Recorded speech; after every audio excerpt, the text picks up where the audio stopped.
Yesu anarudi, wewe ukanunua kiwanja cha nini? Yesu anarudi eti nikawekeze UTT, nikawekeze kwenye bondi. Una kichaa. Ni Mungu wa aina gani ambaye hawezi kumponya mtu aliyemtumikia kwa miaka 61? Wengine watasema labda hakuamini. Je, huyo Mungu ambaye umemtumikia kwa miaka 61 anashindwa kuponya kwa sababu hujaamini? Mimi namhoji Mungu kwamba wewe, mtu anakutumikia miaka 61, lese hata hakuwa mwaminifu, lakini amestick na wewe kutumikia miaka 61, unashindwa kumponya?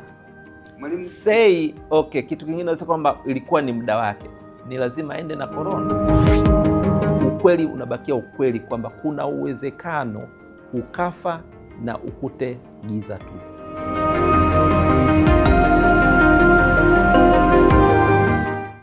Karibu Hekima Talk Podcast, na mimi naitwa Peter Lubida. Niko na mwalimu Timothy Kiara. Timothy Kiara ni mwalimu, mentor, life coach na ni mwandishi. Ana vitabu ambavyo tayari amekwisha kuviandika. Kitabu cha kwanza kabisa ni hiki hapa, kinaitwa Ndoto Yako Inawezekana. Alafu kuna kitabu kingine cha pili ambacho kipo kwa lugha ya Kiingereza na Kiswahili, Wosia wa Baba Yangu. Ni kitabu kizuri sana. Alafu cha Kiingereza chake kinaitwa My Father's Legacy, kiko hapa. Mwalimu ataweka namna ya kuvipata. Kuna link tutaiweka hapo chini, unaweza kuona namna ya kuvipata hivi vitabu. Lakini kuna kitabu kinaitwa My Mother's Influence. Ni kitabu chake kizuri sana, na hiki kipo kwa Kiswahili na Kiingereza, ambapo kwenye Kiswahili kinaitwa Ushawishi wa Mama Yangu. Hakikisha haukosi hivi vitabu. Lakini tuko hapa kutambulisha kitabu kipya ambacho tunaelekea kukizindua hivi karibuni. Ni hiki kitabu kizuri sana, kinaitwa In Pursuit of the Meaning of Life. Kipo kwa Kiswahili na Kiingereza, katika kutafuta kuelewa maana ya maisha. Hiki ni kitabu kipya kabisa, ni kitabu kizuri sana.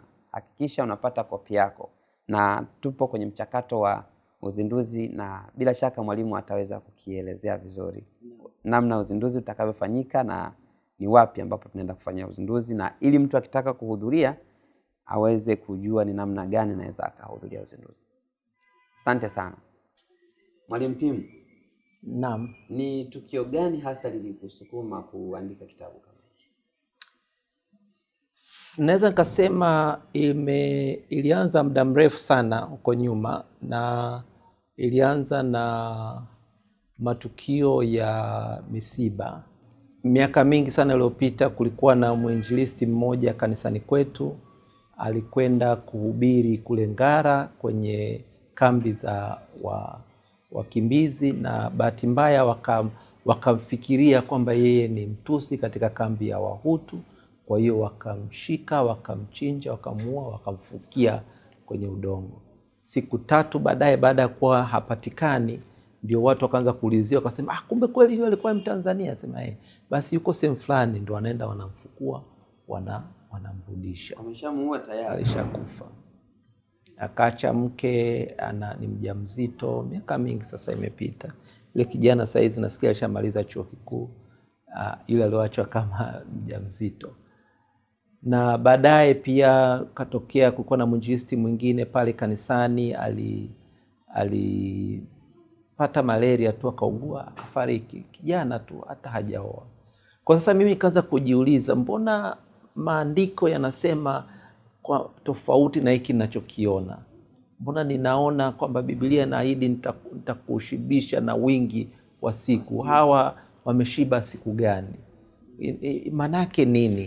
Hiki ni kitu gani kinatokea? Mbona sielewi? Kwa hiyo kaanza kujaza maswali, na kwa kadiri nilivyokuwa naishi ndivyo nilivyokuwa naanza kuona mambo mengine ambayo kama siyaelewi. Yaani nikitaka kuyaweka yaendane na neno ambalo nimeliamini, nimelisoma na kuliamini, naona kama haviendani, kama vinapingana. Sasa miaka kama 4 iliyopita, sasa ni 5 sasa, mwezi wa 8 mwaka huu itakuwa ni miaka 5, wazazi wetu walifariki kwa korona. Baba na mama walipata korona na wakafariki pamoja katika mwezi mmoja, huo mwezi wa 9 mwaka 2021.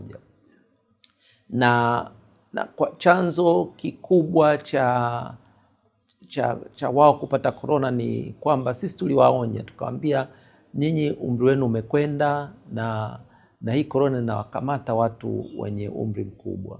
Baba alikuwa 76 na mama alikuwa 72. Kwa tukawaambia mkae nyumbani, msiende kanisani, kwa sababu hata hivyo ni kama wameretire, walikuwa kama wameretire kwa sababu walibakia kuwa waangalizi. Baba alikuwa askofu, lakini baba akasema hatuwezi tukaacha imani, kwa sababu kama watu wanakuja kanisani alafu mimi askofu na mwangalizi na mchungaji wanakuja alafu mimi niseme nikae nyumbani kwa sababu ninaogopa korona, siwezi. Kwa nitakwenda na Mungu atanilinda. Kwa hiyo kana kwenda sasa katika jitihada tukawa tunawapelekea hizi dawa za kujikinga, sijui vitamins nini na zile mask, lakini pamoja na hayo yote ikatokea wakapata COVID na wakaondoka mwaka. Kwa hiyo mwanzoni nilikuwa okay, lakini baada ya muda nikaanza kujiuliza maswali magumu. Mojawapo ya maswali nilikuwa najiuliza kwamba baba yangu alikuwa aliingia kwenye ulokole akiwa na miaka 15. Na baada ya kuingia kwenye ulokole aliacha kila kitu, akaenda Bible school, akaja akawa mchungaji. Hajafanya kitu kingine chochote zaidi ya kumtumikia Mungu kwenye uinjilisti na uchungaji tangu akiwa na miaka 15 mpaka anafariki kama askofu akiwa na miaka 76. Kwa hiyo ametumika kwenye madhabahu kwa miaka 61. Swali, ni Mungu wa aina gani ambaye hawezi kumponya mtu aliyemtumikia kwa miaka 61? Wengine watasema labda hakuamini. Je, huyo Mungu ambaye umemtumikia kwa miaka 61 anashindwa kuponya kwa sababu hujaamini? Ungekuwa wewe ni mwajiri, say Peter, umeajiri camera person, amekutumikia kama camera person kwa miaka 61. Hata tuseme hakuwa mwaminifu sana, lakini ameendelea kukaa na wewe na kutumikia miaka 61. Alafu anafanya jambo ambalo linamuingiza kwenye shida, na wewe una uwezo wa kumsaidia, lakini unasema simsaidii, ama kwa sababu hajaniomba ninavyotaka, au labda haamini, au kwa sababu aliingia kwenye ile tatizo kwa ujinga wake. Ni Mungu wa aina gani huyo? Kwa hiyo ikaanza kunipa maswali. Kwa hiyo ni upande wa Mungu. Kwa hiyo nikaanza kumwekea maswali huyo Mungu wa namna hiyo. Hakuona kama hiyo ni kama haikuwa sawa na haipo sawa. Kukufuru. Hiyo haikufanyi uone kama uoni kama inakufanya ukufuru imani. Hapana. Kwa sababu nakumbuka kuna kitabu cha Ayubu kinaeleza kwamba wakati Ayubu amepata majaribu yale ya majipu na nini, mke wake alimwambia mkufuru Mungu ufe. Kwa nini? Ayubu akamwambia unataka tupate mema tu, tusipate na mabaya. Tutakuja kwa Ayubu, tutakuja kwa Ayubu. na anasema tupate mema tu, tusipate na mabaya kutoka kwa Mungu. Ina maana Mungu ana dispense mabaya according to Ayubu. Umeelewa? Kwamba Mungu kumbe pia anatoa na mabaya, lakini sivyo tunavyofundishwa. Lakini pia kwa upande wa pili nimelelewa na kufundishwa kwa kama alivyosema nabii Yeremia, anasema njooni tusemezane. Yes. Kwa Kiingereza sema let us reason together. Ku reason manake unauliza maswali magumu. Sema mzee, hapa sikuelewi. Wewe Mungu unakaa na mwajiri wako na mfanyakazi wako wa zamani uliomfukuza kazi mbinguni. Mnabishana huko. Mnabishana alafu inafikia mahali mnakubaliana mje kuua watoto wangu. we Mungu aina gani? Huyo ni Ayubu. Mungu anabishana na mfanyakazi wake wa zamani aliyomfukuza Shetani. Katika ubishani wao huko, mwishoni wanakuja kukubaliana, twende tukaue watoto wa Ayubu. Mimi na usikaje na mabishano yenu huko mbinguni. Unaona hapo kuna kitu kijakaa sawa hapo. Haiko sawa hapo, lakini sasa tumwache Ayubu. Mimi nasema, Biblia nasema let us reason. Kiingereza nasema let us reason. Yaani tuhojiane. Sasa mimi namhoji Mungu kwamba wewe, mtu anakutumikia miaka 61. Let's say hata hakuwa mwaminifu, lakini amestick na wewe kutumikia miaka 61. Unashindwa kumponya. Mwalimu, say okay, kitu kingine naweza kwamba ilikuwa ni muda wake. Ni lazima aende na corona. Si umponye arudi afu aje aondoke kama watu wengine. Kwa nini aondoke kama watu wengine? Uone hapo unatuachia maswali. Kwa hiyo nikamwambia Mungu, kusema kweli mwalimu, mimi sijawahi kwanza yaani sijawahi kupata nafasi. Najua tumeshiriki misiba ya wazee wote na King Solomon imehusika kustream zile shughuli zote za msiba live kwenye YouTube kuhakikisha kwamba jamii inaweza kushuhudia msiba hali watumishi. Iligusa jamii kwa kiasi kikubwa sana. Ndio. Lakini sikupata nafasi ya kuongea kupata mtu ambaye angenipa mazingira hasa ilikuwaje, ikiwa ni pamoja kama kwamba wazee waliambiwa kabisa kwamba wachukue tahadhari kuhusu COVID na ikatokea hivyo. Lakini unavyonieleza unanipa uzito mkubwa sana. Ila sasa haya maswali naona kama mwalimu uliuliza maswali magumu sana. Ulikuwa wapi kijiuliza maswali haya magumu? Ni kipindi cha muda, yani wanajua ile wanasema grief kwa maana ya majonzi ama kusononeka. Ni kipindi cha muda, inachukua muda. Mwaka wa kwanza unaweza kuwa kama uko okay, lakini mwaka wa pili, mwaka wa tatu, ndio maana nasema unapopoteza mtu wa karibu huwezi ukawa the same. Lazima unabadilika. Nafsi yako inabadilika na utu wako unabadilika, imani yako na misimamo yako inabadilika. Kwamba lazima ujiadjust, kwamba usije na wewe ukaingia kwenye shimo lile waliotumbukia wao. So unadhani ulikuwa sahihi kujiuliza maswali kama hayo, au pengine uliuliza kwa sababu tayari ulishabadilika?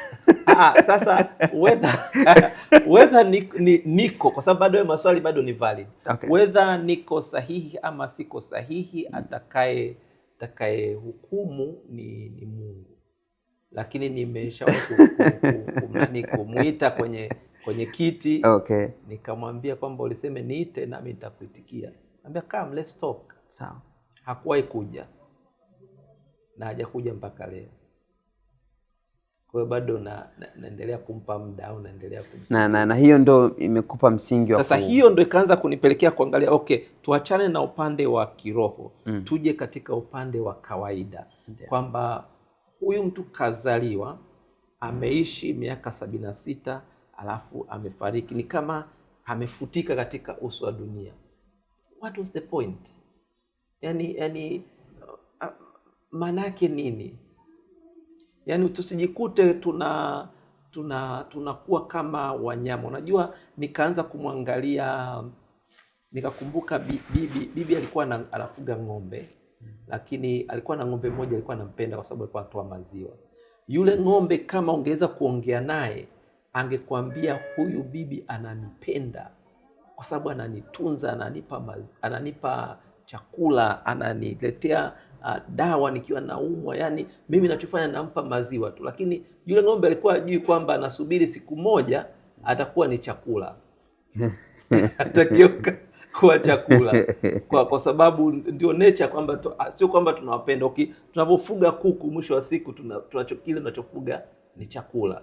Kwa hiyo isije kaa kumbe na sisi ni chakula, kwamba tunafugwa baada ya muda tunapotea. Sasa what is the point? Yani kwamba ili iweje? Unajua, unazaliwa, unakuwa, alafu unasoma, unapambana ili kama unavyopambana na kuita mpambanaji ili upate biashara, utengeneze pesa, ujenge nyumba, ununue gari, usomeshe watoto ili waende shule, ili na wao waje kukua, waende kusoma, wawe wakubwa, wajenge nyumba, wazae watoto, waende shule ili waje kufa.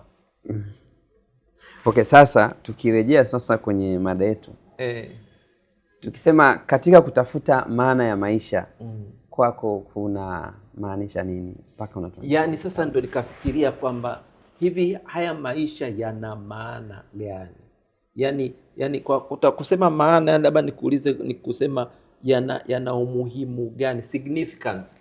Ukieleza nita significance, ama yanajalisha kitu gani? Kwa sababu ilifikia mahali nikaa nafikiria kama alivyozungumza, ngoja nisome ili andiko, ni Ayubu 14:1. Ayubu 14:1 alisema jambo la ajabu hapa. Akasema Ayubu 14 mstari wa kwanza, mwanadamu aliyezaliwa na mwanamke siku zake za kuishi si nyingi, naye hujaa taabu. Asema huyu mwanadamu aliyezaliwa na mwanamke siku zake sio nyingi, na zenyewe zimejaa taabu na dhiki.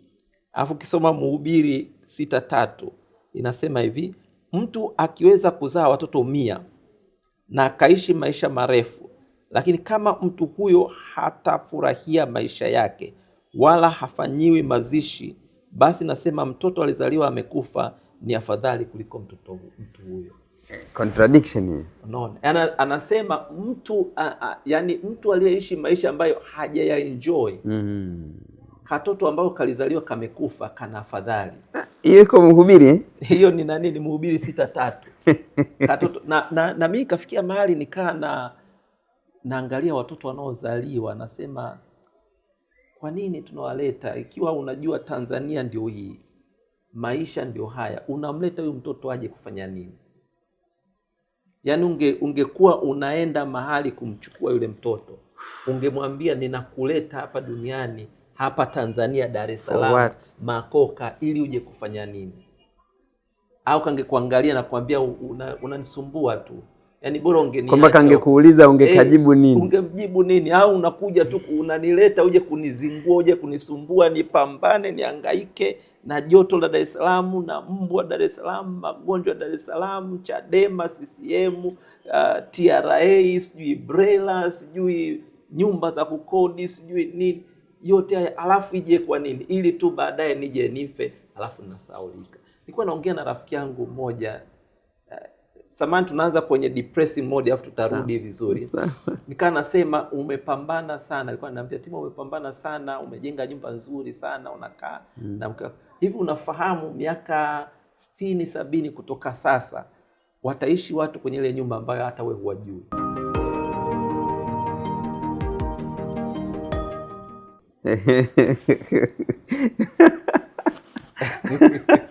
Yaani watakuja kuishi watu kwenye hii nyumba huwajui ni kina nani. Wewe hapo ushasahaulika yani. Unajua hicho kitu nanikumbusha, kuna siku moja nilikuwa nasoma, nafikiri ni kitabu cha Mhubiri. Nafikiri Mfalme Suleiman aliandika Mhubiri. Yes.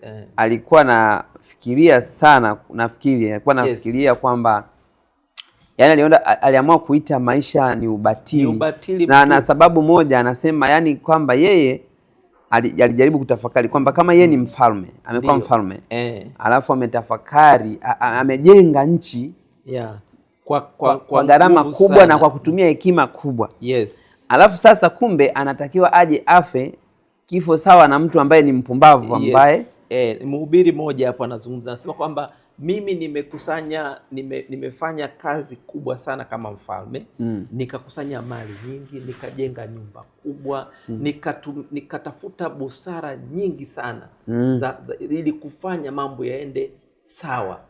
Alafu ninakuja kufa sawa na mpumbavu mwingine pale. Alafu mbaya zaidi anasema ninaacha hivi vitu huku nyuma, nakuja kuchukua mjinga mwingine. Anasema hana wake kwamba atakaye kuja kukaa nyuma yake atakuwa mwenye hekima kama yeye, atakuwa mpumbavu tu, atakuja atatapanya yote. Na kuna possibility akaja kama mpumbavu kabisa akavuruga yote. Sasa unajiuliza, ndio na yeye Sulemani anajiuliza hivi na maana gani? Kwenye Mhubiri 1:12 anazungumza jambo hili. Hivi ni vitu anasema mimi Mhubiri nilikuwa mfalme wa Israeli katika Yerusalemu. Nikatia moyo wangu ili kuyatafuta yote yanayotendeka chini ya mbingu na kuyavumbua kwa hekima na taabu kubwa ambayo Mungu amewapa wanadamu ili kutaabika ndani yake. Nimeziona kazi zote zilizofanywa chini ya jua, na tazama mambo yote ni ubatili na kujilisha upepo. Yalipotoka hayawezi kunyooshwa, yaliyopotoka hayawezi kunyooshwa, wala yasiyo kuwapo hayahesabiki. Nikatafakari nikasema, nimejipatia hekima nyingi kupita wote walionitangulia katika Yerusalemu. Moyo wangu umeona kwa wingi hekima na maarifa. Nikatia moyo wangu ili kujua hekima na kujua wazimu na upumbavu. Nikatambua ya kwamba haya yote nilionayo ni kujilisha upepo. Yaani katika wingi wa hekima mna wingi wa huzuni. Anasema katika wingi wa hekima kuna wingi wa huzuni, naye aongezaye maarifa huongeza masikitiko. Anasema wingi wa hekima kuna wingi wa huzuni, na anaongeza hekima anaongeza masikitiko. Ni sehemu nyingine anasema Mhubiri 2:1, anasema basi nikawaza, ngoja nijitumbukize katika starehe, nijifurahishe. Lakini nikagundua kwamba kufanya hivyo ni bure kabisa. Nikasema kuhusu kicheko ni wazimu. Starehe nayo ni bure. Akasema kuhusu kicheko ni wazimu, na starehe kuna faida gani? 4:8 anasema nilifanya mambo makuu, nilijenga majumba na kujilimia mashamba ya mizabibu, nikajifanyia bustani na viunga, nilichimba mabawa ya maji na kumwagilia hayo miti, nilinunua watumwa. Angalia, huyu ananunua watumwa, I hope sio wa kutoka Afrika. Wanawake kwa wanaume, wengine wakazaliwa nyumbani mwangu. Nilikuwa na mali nyingi, makundi ya ng'ombe, kondoo wengi. Nikajirundikia fedha na dhahabu kutoka hazina za wafalme, kutoka mikoani. Nami nilipata waimbaji wanaume kwa wanawake. Naam, nikawa mkuu kuwapita wote. 15:16 nasema basi nikasema moyoni mwangu, yatakayompata mpumbavu yatanipata na mimi pia. Kwa nini basi nimekuwa na hekima kiasi chote hiki? Hayo yote ni bure kabisa. Anasema ni ubatili na kujilisha upepo. Kwa hiyo mimi nikagundua haya maswali ninayojiuliza sio peke yangu. Hata Suleiman alijiuliza. Mwenye hekima kuliko wote akasema, hivi haya yote ninafanya, ninapambana, ninajenga, alafu ninakuja kufa sawa na mpumbavu mmoja tu. Alafu na chini hapo anasema hata historia yangu inakuwa haikumbukwi tena. Alafu anayenifuata sijui kama atakuwa na hekima ama atakuwa mpumbavu. Tulikuwa tunaongelea hapa kuhusiana na watoto wengi kwenye hizi nyumba za kurithi, wanavyo wazazi wametoili na kuhangaika ili kwamba tuwaachie watoto nyumba. Watoto wanauza, alafu fedha wanakwenda wanatapanya, alafu wanarudi kuwa na maisha mabovu. Wewe mzazi umejitunza, umejipana, yani unasema yani nisitumie hela yangu, yani nikajenge nyumba ili niwaachie watoto, yani kama unavyosema yani unahangaika, unashika kamera Jumapili mpaka Jumapili ili at least niwaachie watoto kwa na kajumba, wasianzie kama mimi kwamba nianzie nyumba kupanga. Unadondoka tu, wanauza, wanaenda kupanga. Sasa kwa hiyo mwalimu, tuseme sasa kwa hali hiyo unadhani ni kwa nini watu wengi wanaweza wakafanikiwa na bado wasione maana ya maisha? Maisha ni utupu kama hiyo. Sasa ndio kwenye hiki kitabu, katika kutafuta maana ya maisha, ni safari yangu, naweza nileta ni safari yangu kwamba ninawakaribisha wasomaji waje kuungana na mimi katika hii safari niliyopita ya kutafuta kuelewa maana ya haya maisha, kwamba unaweza ukakimbizana na kitu nadhani ni ndoto, na kitu nadhani ndio kitakupa maana, lakini ukikipata unagundua kwamba hakina maana tena. Ni kwa sababu ndoto nyingi zinazaliwa katika uhitaji. Kama umelelewa kwenye familia ambayo kulikuwa hakuna kitu fulani, ndoto yako ya kwanza inakuwa ni kukipata kile kitu. Kwamba kama umelelewa kwenye familia ambayo kulikuwa hakuna gari, unasema mimi nikiwa mkubwa lazima niwe na gari. Umelelewa kwenye familia ambayo ulikuwa mnakaa nyumba ya kupanga ya kunyanyaswa, sasa mimi nikiwa mkubwa lazima nijenge niwe na nyumba yangu mwenyewe. Hata kama financially doesn't make sense, lakini unapambana yule na nyumba yako. Kama umezaliwa kwenye familia ambayo labda mlinyanyaswa na ndugu, unasema mimi nitajitafutia niwe najitegemea. Unaona? Kwa hiyo unakuta ndoto nyingi na mapambano mengi tunafanya ni katika kutafuta kuziba zile gap ambazo tulikuwa nazo na tulimisi huko katika kama mtu alikuwa ana miss kula baga anaziona tu nasimuliwa siku nikipata hela. Kitu nilichokuwa nasema nikiwa mkubwa nitakula ubwabwa maharage kila siku. Kwa sababu sisi ubwabwa na maharage ilikuwa ni Jumapili, ni once a week. Actually alikuwa na either Jumamosi ama Jumapili. Lakini mainly Jumapili ilikuwa nakula mchana na kula makande kwa sababu yale yanakuwa yanapikwa tangu jana yake. Kwa sababu Jumapili asubuhi wote tuko kanisani, tukitoka na kuta makande na kula, afu usiku labda ndio ubwabwa maharage. Lakini ubwabwa maharage mnaweza kuona mara moja au mara mbili kwa mwezi. Itaisa labda mara 3. The rest ni ugali na whatever mboga itakayopatikana. Kwa hiyo nasema nikiwa mkubwa nitakula ubwabwa maharage kila siku. Na of course kwa kweli nyumbani kwangu yani lazima maharage yawepo. Pika mboga zote unazozitaka lakini lazima mpaka leo lazima niwepo na maharage. Lakini ubwabwa nimeshaukinai, siutaki tena. Kwa hiyo unakuta ndoto nyingi ambazo watu wanakuwa nazo sio za zile ambazo zinakuja kutosheleza moyo. Ni zile zilizozaliwa katika mambo ambayo mtu aliyakosa katika magep katika maisha. Sasa ndio maana nasema ni vizuri umalizane nazo hizo haraka ili sasa uweze kujua kwamba kumbe haya lilikuwa ni mashimo ninayafukia, sasa ndio nianze kujenga ndoto yangu. Ndio mimi naziita ile kumalizana na njaa zako. Malizana na hizi njaa zako zote, njaa za gari, njaa za nyumba, njaa za kuwa na mke kama ni mmoja au watatu, njaa za kuwa na nyumba, njaa zako zote ukifanikiwa kumalizana nazo, sasa ndio unaweza kuanza kufunguka macho, uanze kujenga kwenye ndoto yako kitu ambacho ni muhimu. Ni muhimu sana. Ni muhimu kumalizana nazo njaa. Ni muhimu kumalizana nazo mapema. Pambane umalizane na njaa. Mwalimu, njaa zingine watu wanaweza kamaliza hako hoi. Sasa kama unaona inachukua muda, of course unaweza kuanza kupambana na ndoto yako huku unapambana na njaa yako. Lakini sasa itakuchukua muda, ni ngumu. Na watu wengine wanakufa wakiwa wanapambana na njaa na ndoto zao. Kwamba wanamaliza maisha, muda unaisha, hawajamaliza njaa zao na wala hajamaliza ndoto zao. Sasa hapo leo nataka labda kwa mtazamaji anataka kujua kuna tofauti gani sasa kati ya njaa na ndoto, kwa maana ya success na fulfillment. Utoshelevu na ili usije ukadhani unakimbizana na ndoto kumbe ni njaa. Tofauti yake hapo.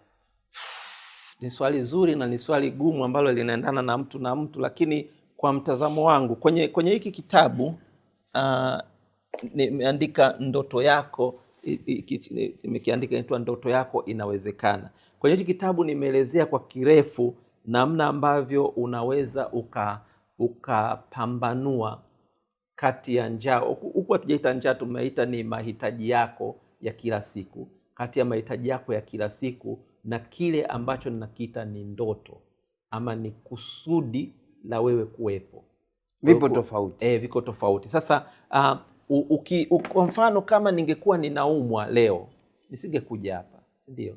Ningekuwa ni mgonjwa, niko hospitali ama ni mdhaifu tu kimwili, nisingekuja hapa kufanya hii na ni talk kwenye podcast.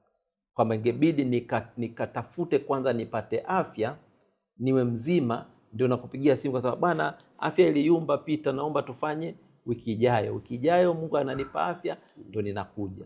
Kwa hiyo unapokuwa huna afya ya mwili, nafsi na roho, ni ngumu sana kupambana kutambua kwamba hii sasa ndio ndoto yangu. Sasa unatofautishaje? Na shauri upate hicho kitabu some, lakini kwa kifupi ni hivi: mahitaji yako ya kila siku sio ndoto, ni malengo. Ndoto yako inawezekana. Mahitaji yako ya kila siku sio ndoto, ni malengo.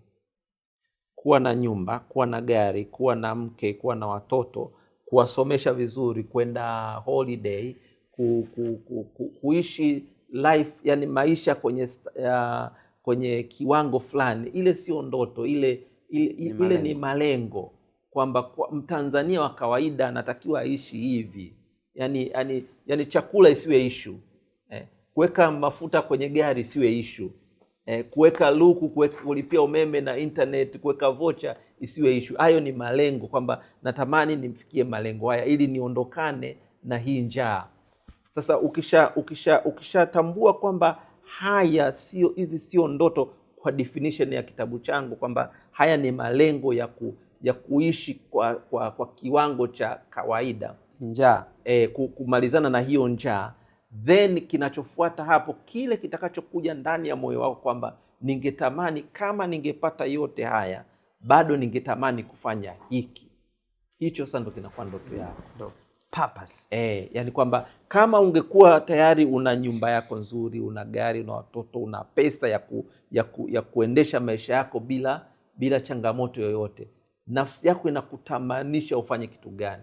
Sasa hicho kinachokuja, hicho sasa ndio kwenye kitabu tunaita ni ndoto yako. Lakini sasa ndoto yako na kusudi lako vinaweza vikaendana pamoja, lakini vinaweza visilete maana ya maisha yako, kwa sababu hapo sasa inategemea una define namna gani, yani unaelezea namna gani. Kwenye hiki kitabu sijakiandika kutoka kwenye mrengo wa kidini, labda ni declare kabisa kwamba hiki kitabu sijaandika kutoka kwenye mrengo wa kidini. Kwa hiyo kama unamfahamu Timo kama mchungaji, sijaandika kwenye mrengo wa kichungaji wa Kikristo ama wa Kipentekoste, hapana. Nimeandika katika mrengo wa naweza general ama wa kisecular, kwamba ni mtu binadamu wa kawaida tu anatafuta kujua hivi maana ya maisha ni nini. Sasa nikapitia kutoka kwenye mbalimbali, nikapitia kama ka research, nikafanya kwamba hivi wanasayansi wanapofanya research zao wanasema nini maana ya maisha, wanakuja na definition yao. Nimeandika kutokea mwanzo tulivyotokea mpaka ambapo tuko sasa hivi, wanakuja na definition kwamba kwa kweli tunavyoona kwa research ni tafiti zetu, maana haya maisha ni hii hapa. Sema okay, kwa hiyo kumbe kama mwanasayansi huwa anaelezea maisha maana yake ni hii. Lakini nikaangalia pia kwenye madhehebu mbalimbali ya kiimani. Nimeangalia Hinduism, wao watu wa Hindus, hivi wao wanaelezea maana ya maisha ni nini. Nikapitia pale, nikaangalia, nimesoma vitabu vyao, nimeangalia semina zao, nimeangalia mwanzilishi wao na vitabu vyao, nikapata wao wanaelezea maana ya maisha ni hii. Nikatoka kwenye Hinduism nikaenda kwenye Buddhism, watu wa Buddha, kwamba hivi na wao wanapoangalia haya maisha mwanadamu wanaelezea maana yake ni nini. Nikapata, nimeweka huko.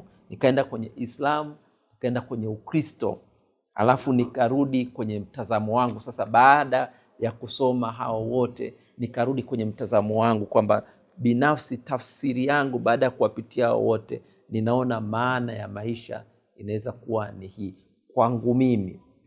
Sasa ninamwalika msomaji asome, apitie hawa wote, aangalie pia na hitimisho langu kwamba nimeona maana ya maisha ni hii. Alafu yeye sasa afikirie mwenyewe, kwa sababu unaweza ukaishi maisha ya mapokeo ukidhani kwamba ndio sahihi.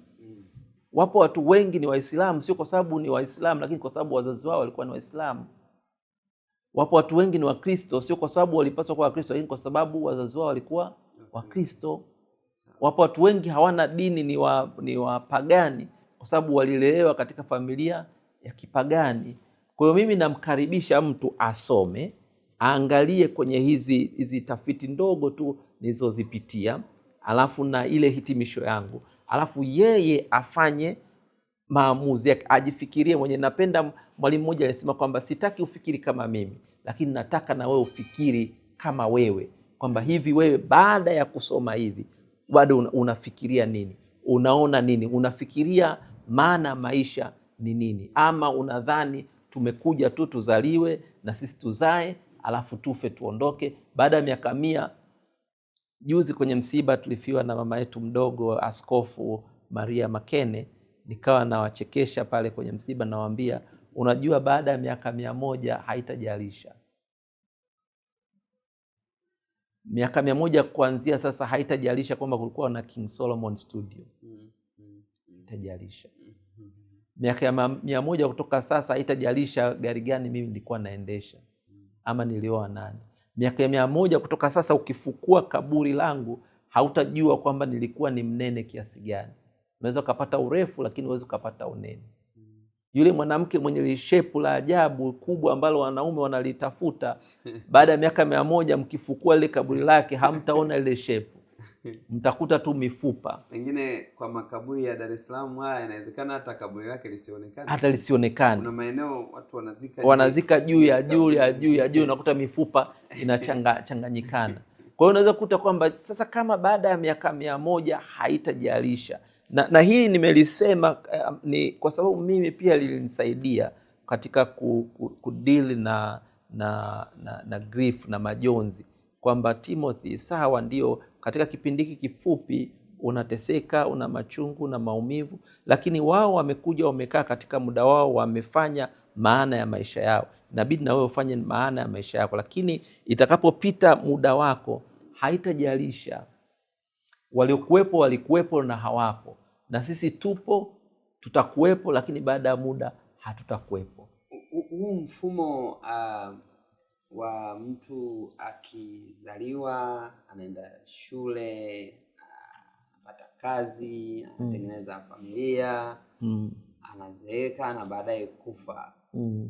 Wewe unaona unaacha swali gani?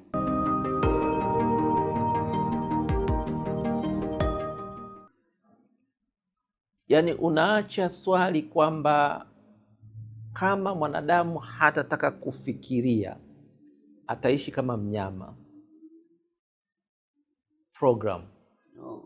Yaani uko umewekwa kwenye ka program kwamba umezaliwa, unaenda shule, unamaliza shule, utafute kazi, ufanye kazi, miaka 40, katika kazi umefikisha 60, una retire, unaporetire unaenda unakaa kwenye kijiji, unasubiri nini? Kufa.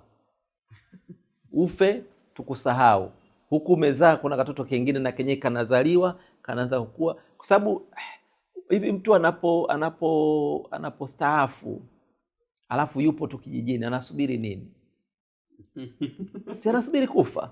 Lakini kuna hivi mwalimu, kuna basi kama ni hivyo, kuna chochote ambacho kinaweza kikafanyika kikatofautisha sasa maisha yetu na wanyama? Yes. Ndio hicho sasa ninachomkaribisha kila mmoja wetu, kwamba tofauti yetu na wanyama ni uwezo wa kufikiri na utashi wa kuamua tofauti na vile ambavyo jamii na jumuiya imetuprogram tuwe. Yaani uwezo wako wa kufikiri na kusema kwamba no, mimi sitaenda hivi, nitaenda hivi. Huo ndio unaotofautisha sisi na ng'ombe na paka na mbwa. Hawawezi kufikiria. Wanyama wao wanafuata instinct kwamba wale wafanyane tendo la ndoa, wazae watoto, wafe. Hakuna paka hawezi kufikiria akafanya maamuzi ya tofauti. Lakini sisi tunaweza tukajifikirisha kusema no, naweza nikafanya tofauti. Naweza katika kipindi hiki ambacho nitaishi nikafanya kitu cha tofauti ambacho kitanipa mimi utoshelevu na significance, yani maana, alafu pia kitaacha maana kwa wanaokuja nyuma yangu. Iko ndani ya kitabu. Kiko ndani ya kitabu. Asante sana. Ndio. Na purpose hasa inagunduliwa au inatengenezwa? Inategemea unamuuliza nani. Ukimuuliza mtu wa dini, mtu wa imani, atakwambia kwamba kusudi lako lilishawekwa wakati unaumbwa na Mungu. Kwa hiyo mtu anayeamini katika Mungu atakwambia kwamba kusudi lako lilishatengenezwa kabla, kwa sababu atakoti katika Biblia anasema kwamba kabla hujaumbwa nalikujua, nikakuappoint uwe nabii kwa mataifa. Unaona? Kwa ataappoint. Sasa ingawaje ile neno lilikuwa linamzungumzia mtu specific, lakini unasema linatuhusu wote, kwamba wewe Peter ulishafahamika na ukapangiwa kwamba utakuja kuwa labda photographer ama utakuja kuwa mwalimu wa neno au utakuja kuwa mwinjilisti. Kwa hiyo ukifanya tofauti na kile ambacho ulipangiwa, utakuwa unatoka nje ya kusudi lako, na kwa hiyo hutapata utoshelevu na hutapata amani. Kwa hiyo ni mtu wa imani. Lakini ukiongea na mtu wa dini ama dhehebu tofauti, atakwambia kitu tofauti. Ukiongea na mtu secular, mtu wa kawaida, sema mtu ambaye ana approach maisha kwenye practical level, atakwambia kwamba kusudi lako ni kile kitu ambacho wewe umeamua kukifanyia kazi kama chenye maana zaidi kwako, na ukakifanyia kwa uaminifu wote, na ukafanyia kwa nguvu zako zote. Na ule utoshelevu unatokana na wewe kukubali kwamba hichi ndicho kitu kilichonileta hapa duniani nikifanye, na ukifanya kwa uaminifu wote. Kwa hiyo hiyo unaizungumziaje hiyo? Kama Yeremia nafikiri aliambiwa kwamba kabla sijakuumba nalikujua, na ikawa general kwetu sisi wote. Mimi nafikiri watu wanajumuisha kitu ambacho sio jumuishi. Watu wanajumuisha kwa sababu ikiwa hivyo, maana yake ni kwamba Mungu anaingilia utashi wetu, kwamba mimi sina utashi. Okay. Si ndio? Kwamba mimi sina utashi, kwamba alishaamua kwamba mimi nitakuwa nabii. Kwa hiyo nisipokuwa nabii ninapingana na maamuzi yake.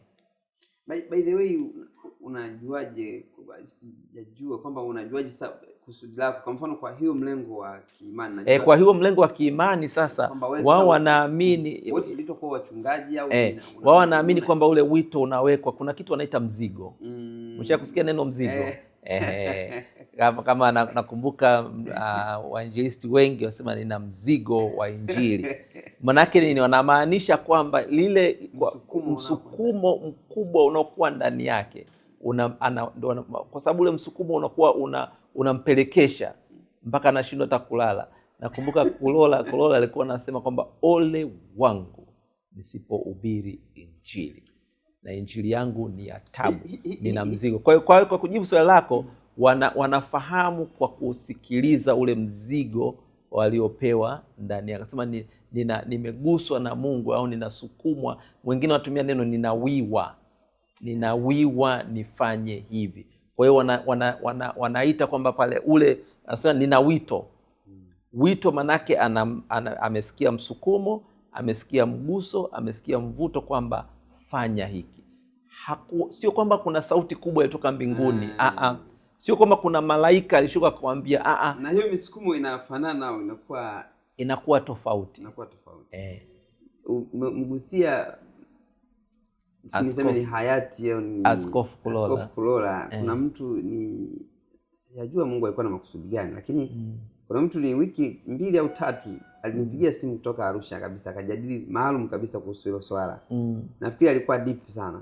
Akawa anafikiria kwamba nafikiri kuna kitu hakiko sawa. Nikamwambia kwa nini? Nikamwambia jaribu kumwangalia huyu Askofu Kulola.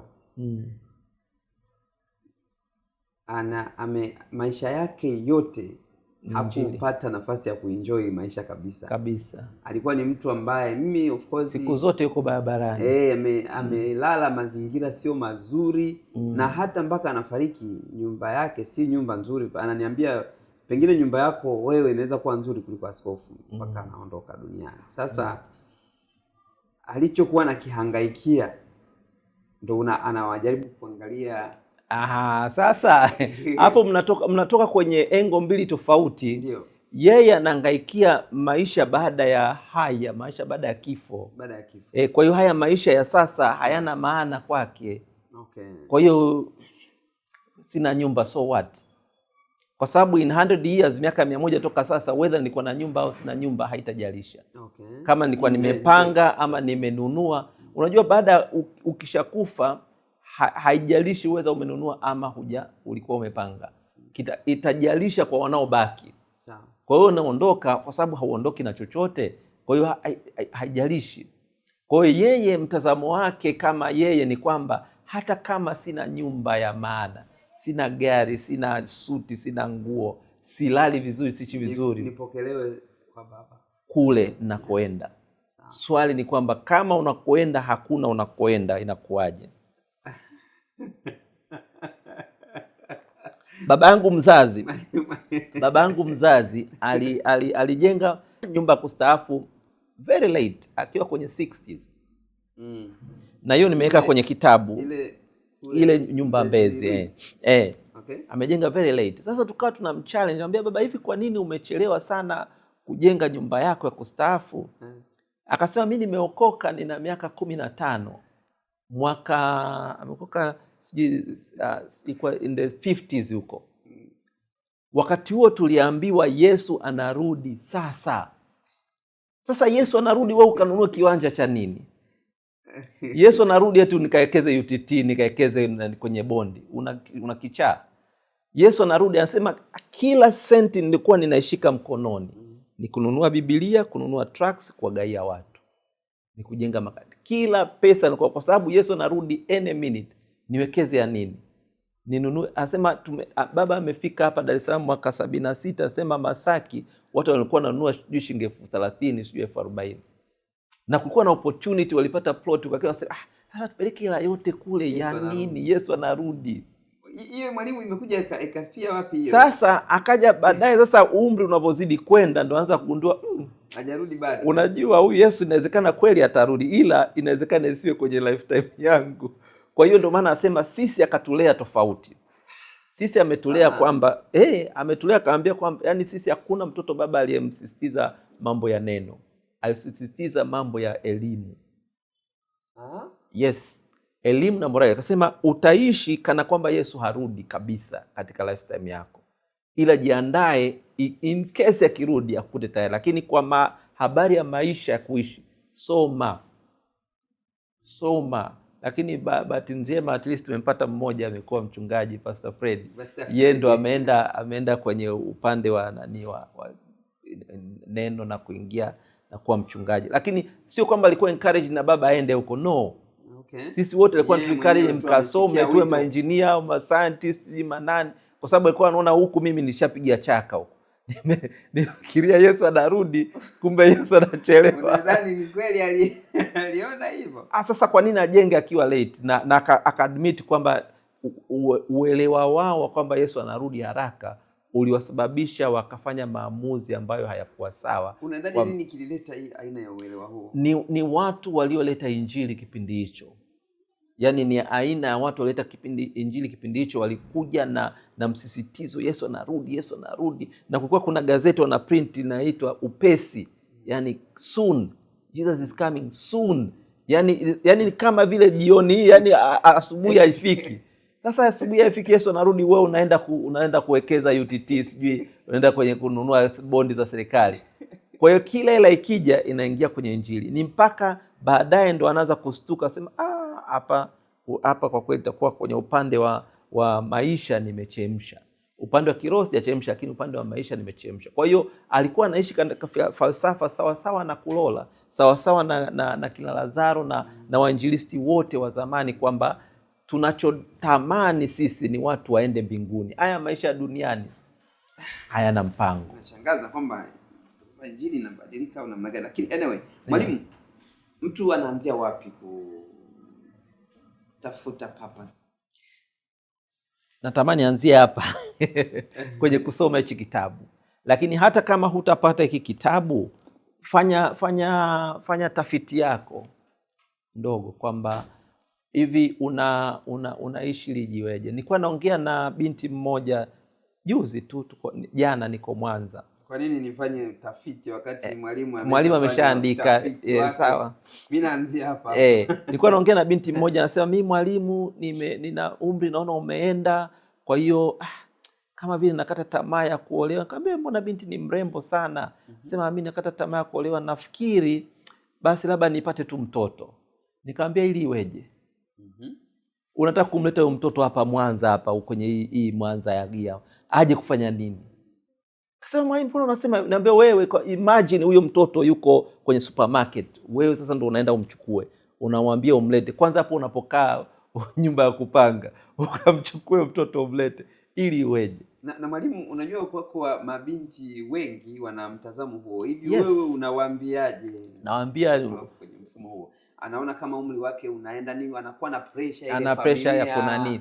Ngoja niwaambie, hizi zote ndio inakuja kwenye zile njaa, kwa sababu kuna njaa za aina nyingi. Mojawapo ni njaa kama hiyo kwamba sisi tumezaliwa tunawaangalia wazazi wetu kama miungu, sawa Kwa hiyo kile wanachokifanya na sisi tunatamani tukiwa wakubwa tufanye kama wao na zaidi.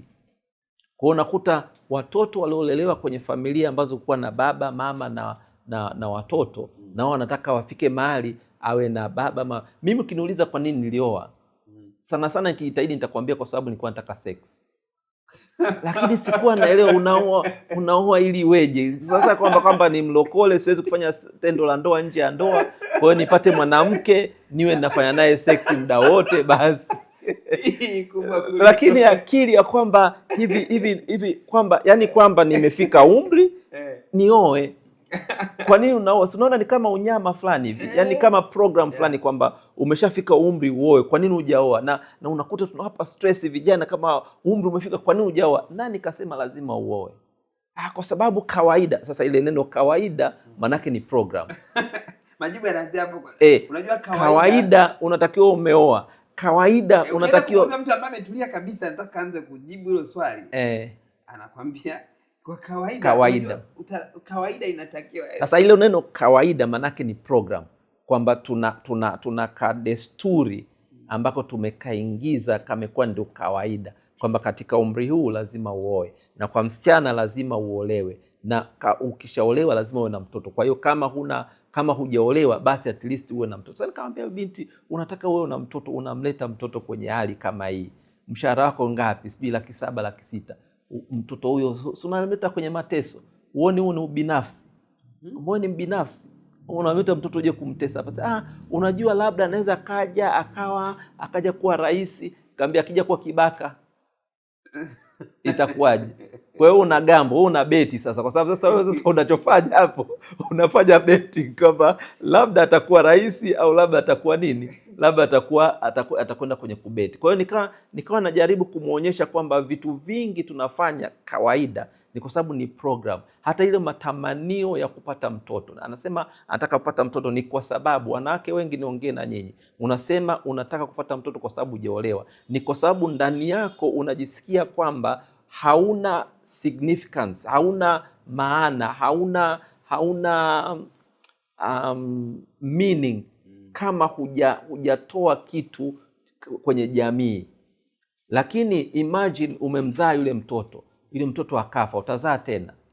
God forbid. Ama umemzaa yule mtoto akaja kuwa tapeli, akaja kuwa mwizi, akaja kuwa kibaka. Je, bado unajiona kwamba maana yako ilikuwa ni kutuletea kibaka? Huoni kwamba maana yako mwisho hata kuna wazazi wanajuta? Bahati mbaya kweli wametokea mzaa mtoto, lakini imekuwa ni changamoto kwenye jamii, kwenye familia, kwenye jamii, na mpaka wanakufa na watoto wengine wanaua wazazi wao. Kwa hiyo najaribu kumsaidia huyo binti aone kwamba maana ya maisha yako, kama ambavyo naeleza kwenye kitabu, iwe ni zaidi ya kuwa na mtoto.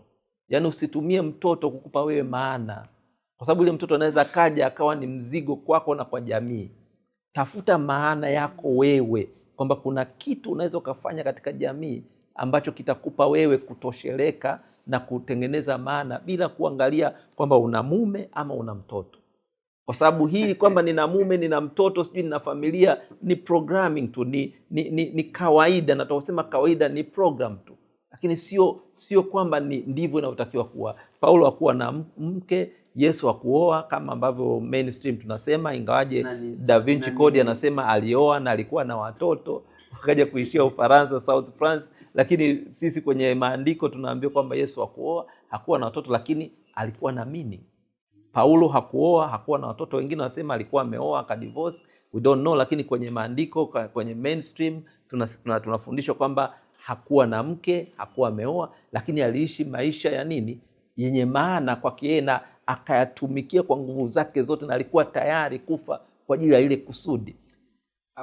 Na pengine kwa sababu mwanzo umetueleza kwamba ile misiba ya wazazi ambayo imefulizana pamoja na matukio ambayo mengine umekuwa ukiyashuhudia.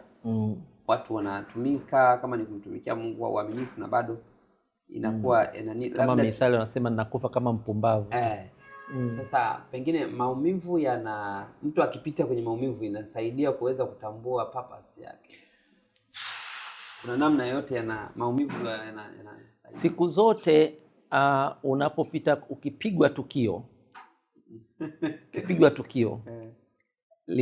linakutikisa kama sasa kuna mawili. Unaweza ukaenda kwenye kujifikirisha ili upate maana nzuri na ukae vizuri, ama unaweza ukaenda kushoto, huku ni kulia ukaenda kushoto ukaingia kwenye mambo mabaya, kwa maana ya addiction, ukaenda kwenye ulevi, ukaenda kwenye pombe, ukaenda kwenye ukakata tamaa kabisa, na wakati mwingine hata ukafa. Kwa sababu mimi niliingia katika kutafuta maana, yani niliingia katika kufanya tafiti. Kwa hiyo yani maumivu yamekusaidia, yalinisaidia kunishtua kwamba wewe toka kwenye program, uko unatembea kwenye program, ondoka kwenye program, jifanyie maamuzi yako binafsi.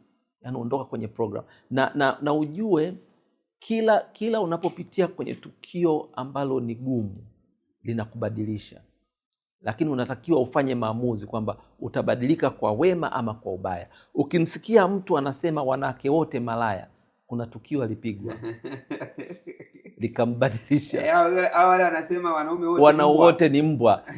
Kuna tukio alipigwa likambadilisha, akaanza kuamini kwamba sasa akatujumlisha wanaume wote akaelekea kushoto, badala ya kujifunza kwamba alifanya nini mpaka likampelekea kufika akakutana na huyu mtu akapigwa tukio la namna hiyo. Kwa hiyo badala ku reflect kwake yeye kuona kwamba makosa yangu ni nini, yeye akaamua anachanganya na wanaume. Is the same. Kuna wanaume wanasema wanawake wote ni malaya, kwamba kuna mwanamke alimtesa akamvuruga. Kwa sasa yeye badala ku reflect na kuangalia kwamba hivi katika hili tukio mimi nimekosea wapi na najifunza nini, yeye akaenda tu akasema bwana, kwa kuwa salama ni kuwashuma wanawake wote malaya, kwa nitadili kama nadili na malaya ili kulinda moyo wangu. Okay. Yes.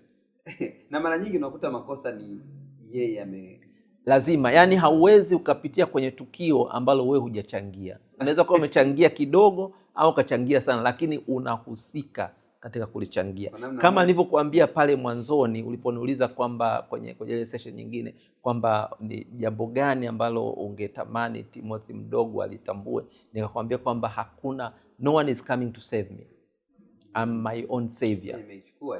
Kwamba mimi hakuna mtu anakuja kukomboa. Wewe utajikomboa mwenyewe kwa matendo yako, kwa mikono yako, akili yako na miguu yako. Sasa unakuta usipotambua kwamba wewe ndio umechangia kile kilichotokea, unaishia kusukuma lawama kwa wengine, kwamba hawa wamenifanyia hivi, kwa hiyo wanawake wote ni malaya, au wanaume wote ni mbwa, ama serikali ni mbovu, lakini unasahau kwamba wewe una mchango.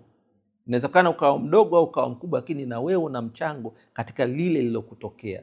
Sasa unatokaje hapo? Kwa hiyo ni lazima urudi katika utashi. Mungu ametupa tunaita will, intellect and emotions, kwamba tuna hisia, alafu tuna matakwa, utashi, alafu tuna maamuzi. Kwa hiyo ni lazima urudi sasa, uondoke kwenye hisia, urudi katika akili yako, utumie akili yako kufanya maamuzi nje ya programming, kwamba nje ya kwamba kawaida inakuwa hivi. Sema mimi mambo ya kawaida sitaki, nataka nifanye yanayonihusu mimi. Ndio. Na mwalimu, kwa hiki kitabu kimeandikwa kwa kumlenga mtu wa aina gani hasa? Nimeandika kumlenga mtu yoyote ambaye anatafuta kuishi maisha yenye utoshelevu, yenye amani na furaha na mafanikio. Kuna watu wako okay kabisa kuishi kwenye program, kwamba atakwenda shule, atamaliza, ataenda chuo, atamaliza, ataajiriwa, atafanya kazi, atapata familia, atatulia, ataenda, atastaafu, atakufa, hataki vurugu. Kwamba usinifikirishe sana. Yani sitaki shida, yani sitaki kufikiri sana. Yani niko okay, nikapata kamshahara kangu 7, 8, 9 milioni, nikakaa kwenye kajumba kangu na mke wangu na watoto wangu na kavitsi kangu, basi nimetosheka. Sitaki vurugu na mtu, sitaki kufikiri sana. Usisome kitabu, akitakufaa kitakuvuruga. Lakini yule anayetaka kusema kwamba hapana, sitaki kuishi kawaida, sitaki kuishi kama kama program, kama desturi. Ninataka niishi maisha yangu mimi, kwa sababu tunaishi miaka 70 tunaondoka. Hakuna kwamba tunafanya zoezi afu tutarudi kuishi. Unajua hatuna mazoezi. Unajua kwenye mechi kuna mechi ya mazoezi. Kwenye kukimbia unafanya labda mazoezi, hakuna. Yes. Yani hivi tunavyoenda ndio tunaishi hivyo. Yani siku kama ilivyopita ndio imeshapita. Hakuna rieso. Kwa hiyo kama tunaishi na imeshapita, kwa nini mimi niishi program ya mtu mwingine? Kwa nini niishi kwa kupendezesha dini, kwa kumpendezesha fulani, kwa kupendezesha watu fulani? Nataka niishi maisha yangu mimi kama mimi. Siku zangu zikipita, nikilala, ninalala salama. Kama nitakutana na Muumba, sawa. Kama hayupo, bado ni sawa. Asante sana. Ni kwenye hii kitabu ni sura gani ambayo imekuwa ngumu sana imenigusa? Ni sura ambayo nilikuwa ninajadili, je, kuna maisha baada ya kifo? Je, yapo maisha baada ya kifo? Umejadili hiyo humu? Yes. Nimefikiria sana, kwa sababu wakati niko miaka 6 au 7 nadhani, nilipata ajali, niligongwa na gari. Na nilipogongwa na gari nikazimia kwa muda. Tulikuwa natoka nyumbani na mimi na Joshua kakangu, tunakwenda dukani. Wakati tunakwenda dukani, mimi nikavuka barabara kwa haraka, nikagongwa na gari. Sasa cha ajabu, aliyetugonga tulikuwa Nairobi, by the way, mji mkubwa, magari hivi. Lakini cha ajabu, aliyetugonga mshirika wa kanisani kwetu. Tukanigonga mimi. Yani of all cars in Nairobi, anakuja kunigonga mshirika baba. Kwa hiyo akanichukua, tukapeleka hospitali. Alipeleka hospitali, akisha tuko vizuri, ndio akarudi akamfuata baba na mama kumpa taarifa na kuwaleta. Sasa point yangu ni sikumbuki baada ya kugongwa. Yani mimi nakumbuka nilikuwa navuka barabara. Sikumbuki kitu kingine chochote mpaka baada nakuja kuchomwa sindano, najikuta nimefungwa POP mkono na mguu. Kile kipindi chote ambacho nilikuwa nimezimia, sina concept nacho, sikumbuki. Yani sio sikumbuki, yani hakuna rekodi yake kwenye conscious yangu, haipo. Baba yangu mdogo Makene, alikuwa anaitwa Makene, ni mchungaji Makene, alishafariki. Alikuwa anasumbuliwa na ugonjwa wa kisukari. Okay. Kuna siku aliingia kwenye diabetic coma kwa siku 4. Tukajua anaondoka, lakini hakuondoka. Alipozinduka akiwa hospitali, mimi nikakimbia nimfuate, nikamwambia baba, wewe mchungaji, mchungaji, ulikuwa wapi? Anasema Timo, mimi nakumbuka nilikuwa natoka chumbani naenda sebleni. Hiyo ndio recollection yangu ya mwisho. Baada ya hapo sikumbuki tena. Yani sina rekodi yote, ninastuka niko kitandani hospitali. Alikuwa wapi? Kuna simulizi nyingi sana zinazoeleza watu wakikutwa na hayo mazingira au namna gani wanaenda wanakutana na whether Yesu au wanakutana na Mungu. Sasa mimi sikukutana na yoyote, huyu mchungaji hakukutana na yoyote. Sasa swali lingine nikuulize Peter. Tuna chapter, umeniuliza chapter ngumu. Unakumbuka ulipokuwa kabla hujazaliwa? Hapana. Kitu gani kinakusababisha uamini utakumbuka utakapokuwa baada ya kufa? Maandiko. Sawa. Kwa hiyo ina maana ni imani. Na unajua imani maana yake? Imani ni conviction, yani ni uhakika bila wanasema ni conviction without evidence. Yani ni kuwa na uhakika na mambo yatarajiwayo. Lakini yasiyokuwa na ushahidi. Umeelewa? Sihitaji imani kushika isimu kwa sababu ipo. Kweli. Lakini kama haipo hapa afu kiniambia ipo, manake natumia imani. Imani manake ni kwamba tunaamini Mungu yupo. Hatuna ushahidi kwamba Mungu yupo. Kweli. Kuna some evidence ambayo ni miujiza sijui nini ambayo mingine tunaweza tukaielezea, lakini presence ya vitu vya asili kama bahari ambavyo tunaweza tukavielezea kisayansi pia, lakini mambo ya Mungu ni imani. Imani manake ni kwamba tuna uhakika wa jambo ambalo halina ushahidi. Sasa kama jambo halina ushahidi manake ni kwamba ni mawili, likawa kweli ama lisiwe kweli. Mwalimu, watu atasema kufuru au unapotosha. Sasa asiyetaka kufikiri ndio atasema hivyo. Lakini anayetaka kufikiri yoyote, awe askofu, awe ni mchungaji, awe ni kasisi, ukweli unabakia ukweli kwamba kuna uwezekano ukafa na ukute giza tu. Hayo umejadili humu? Yapo, nimejadili humu. Lakini pia kuna uwezekano ukafa ukamkuta Mungu. Yes. Upo. Yes, sawa. Unawezekana ukafa ukamkuta Mungu, lakini pia unawezekano ukafa alafu usiwe na concept ya kwamba kuna kitu. Kama ambavyo mtu akianguka kazimia ana cease to be, anakuwa kama hakuwepo. Lakini kuna uwezekano ukafa ukamkuta Mungu. Kuna wale wanasema ni heri uamini kwamba yupo, uende umkute. Simkute, lakini ukaamini kwamba hayupo alafu uende ukafika kule ukamkuta yupo. Alafu ndo mhukumu. Kazi kwako. Kwa hiyo ni mtu afanye maamuzi. Ndio maana nasema kwamba mtu asome alafu afanye maamuzi binafsi kwamba je, hiki kinachojadiliwa ni sawa ama si sawa, mimi nisimame hapa ama nisimame kule. Unataka mtu akisoma hiki kitabu abadilikeje? Pengine awe ni mtu wa kufikiri. Natamani mtu anayesoma hiki kitabu In Pursuit of the Meaning of Life awe ni mtu wa kufikiri, asiwe ni mtu wa kuendeshwa na hisia na program ama desturi. Kwa sababu programming manake ni desturi ambazo unaweza hata usijue zina maana gani, lakini natamani awe ni mtu wa kufikiri. Na kama tutakuwa ni watu wa kufikiri, tutaendeshwa na tafiti. Na tukiendeshwa na tafiti ndio mwanzo wa kuendelea kama watu, kama jamii na kama nchi. Ukiangalia Japan, ukiangalia Russia, ukiangalia China, ukiangalia Singapore, ukiangalia Malaysia, ni watu ambao waliamua kwamba maisha yetu, hatima yetu iko mikononi mwetu. Wakainuka, wakapiga kazi. Leo sisi ambao tunamtafuta Mungu tunaenda kuomba pesa kwao. Kwa hiyo mwalimu anataka kutuambia sayansi ni real kabisa. Na sayansi inafanya mabadiliko. Na inambadilisha mtu na kumsaidia mtu. Vitabu tunaandika ni sayansi. Kwa hiyo miujiza ya mwanadamu iliyofanywa na sayansi ni proven kuliko miujiza ya kimungu. Okay. Unaposema miujiza ya kimungu na maana gani?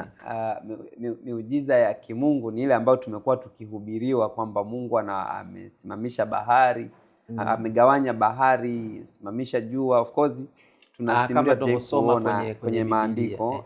Tuzungumze ya sasa hivi. Miujiza nilikuwa tunaongea na vijana lini tumeenda Zanzibar.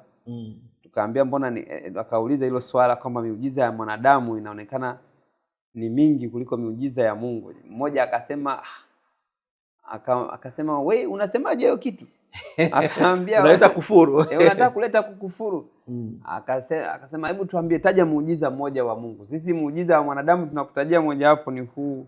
Tuko kwenye bolt hapa, huu ni muujiza wa mwanadamu, tunatembea juu ya maji. Muujiza wa Mungu akaambia Mungu wewe amekufanya upo hapa. Akambia how can you prove? Hakuna proof, ni imani. Ila sasa haya maswali ni magumu sana mwalimu.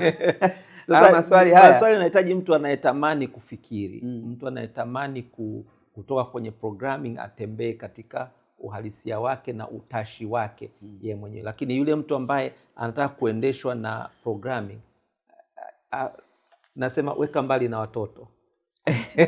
Unatamani msomaji abadilikeje baada ya ukisoma hiki kitabu? Mojawapo ya badiliko halisi ni watu kuondokana na tabia ama seme na desturi, yani kuishi kidesturi. Kwamba ni desturi ukifika umri huu uoe, ni desturi ufanye kazi, ni desturi uajiriwe, ni desturi uwe na mtoto, ni desturi ufanye hivi.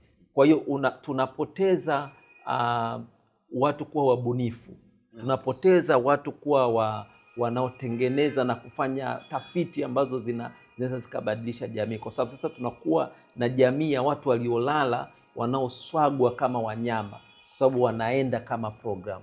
Kwa hiyo natamani kumfanya mtu asome aseme, mwalimu, sikubaliani na wewe kwenye vitu vingi, lakini umenifanya nifikiri.